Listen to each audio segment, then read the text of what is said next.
कि कहानी अब उस मोड़ पर पहुंचती हुई दिखाई दे रही है जहां हर नया एपिसोड दर्शकों को एक बड़ा झटका देने वाला है। पिछले कई दिनों से नहार और रूही अपनी जिंदगी में लगातार मुश्किलों का सामना कर रहे हैं। परिवार से दूर रहना, अपने बच्चों से बिछड़ने का दर्द और दादी की लगातार साजिशों ने दोनों को अंदर से पूरी तरह तोड़ दिया है। लेकिन अब जो खबर सामने आ रही है वह इस कहानी का अब तक का सबसे बड़ा ट्विस्ट साबित हो सकती है। चर्चा है कि मेकर्स जल्द ही एक ऐसा ट्रैक लेकर आने वाले हैं जिसमें नहार और रूही की जिंदगी हमेशा के लिए बदल जाएगी।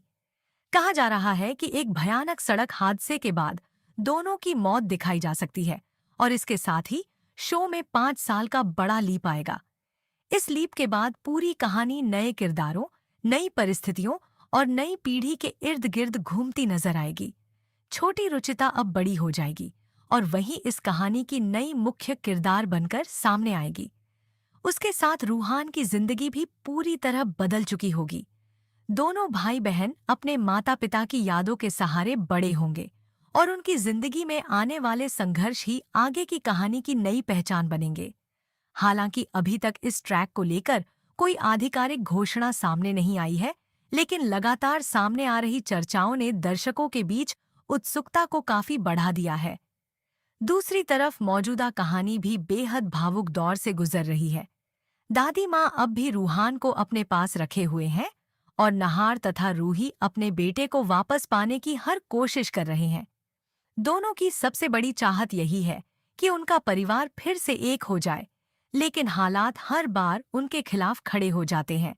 इसी बीच कहानी में एक ऐसा मौका आता है जो पूरे परिवार को एक साथ ला सकता है। सोनी और उनके पति की शादी की सालगिरह आने वाली होती है। पूरे गोयनका हाउस में तैयारियां शुरू हो जाती हैं, लेकिन सोनी के चेहरे पर खुशी अधूरी नजर आती है क्योंकि उनके अपने बच्चे उनके साथ नहीं हैं। आखिरकार वह रूही को फोन करती हैं और बेहद भावुक होकर कहती हैं कि जिंदगी का सबसे बड़ा जश्न वही होता है जिसमें पूरा परिवार साथ हो।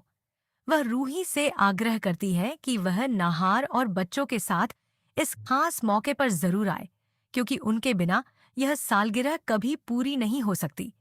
सोनी की बातें सुनकर रूही का दिल भर आता है।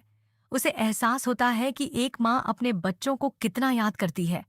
वह तुरंत वादा करती है कि चाहे कितनी भी मुश्किल क्यों न आए, वह नहार को मना लेगी और पूरे परिवार के साथ इस खुशी में शामिल होगी। जब रूही यह बात नहार के सामने रखती है तो वह पहले पूरी तरह चुप हो जाता है। उसके चेहरे पर चिंता साफ दिखाई देती है। वह जानता है कि गोयन का हाउस लौटने का मतलब सिर्फ एक घर में जाना नहीं, बल्कि उन सभी यादों का सामना करना है जिन्होंने उनकी जिंदगी बदल दी थी। फिर भी वह रूही की भावनाओं का सम्मान करता है। काफी देर तक सोचने के बाद वह आखिरकार मान जाता है और दोनों सालगिरह में शामिल होने का फैसला करते हैं। सालगिरह का दिन आता है और लंबे समय बाद नहार, रूही और बच्चों को गोयन का हाउस में देखकर पूरे परिवार की खुशी का ठिकाना नहीं रहता। सोनी की आंखों से खुशी के आंसू बहने लगते हैं। दादी सहित घर के सभी सदस्य यह देखकर भावुक हो जाते हैं कि बिछड़ा हुआ परिवार एक बार फिर एक छत के नीचे खड़ा है। पूरे घर में खुशियों का माहौल बन जाता है। केक काटा जाता है, हंसी खुशी के पल बिताए जाते हैं और ऐसा लगता है कि मानो बीते हुए सारे गिले शिकवे हमेशा के लिए खत्म हो गए हों। लेकिन कहानी का सबसे बड़ा मोड़ अभी बाकी होता है। जश्न खत्म होने के बाद नहार और रूही वापस लौटने के लिए निकलते हैं। दोनों रास्ते भर अपने बच्चों के भविष्य, परिवार और आने वाली जिंदगी के बारे में बातें करते हैं। उन्हें बिल्कुल भी अंदाजा नहीं होता कि किस्मत उनके लिए कुछ और ही लिख चुकी है। अचानक तेज रफ्तार से आती एक गाड़ी उनकी कार को जोरदार टक्कर मार देती है। कुछ ही सेकंड में सब कुछ बदल जाता है। चारों तरफ अफरा तफरी मच जाती है। राहगीर मदद के लिए दौड़ पड़ते हैं और पुलिस और एम्बुलेंस मौके पर पहुंचती है। हादसे की खबर जैसे ही गोयन का परिवार तक पहुंचती है, पूरे घर में मातम छा जाता है। जो परिवार कुछ देर पहले तक सालगिरह की खुशियां मना रहा था, वहीं अब अस्पताल की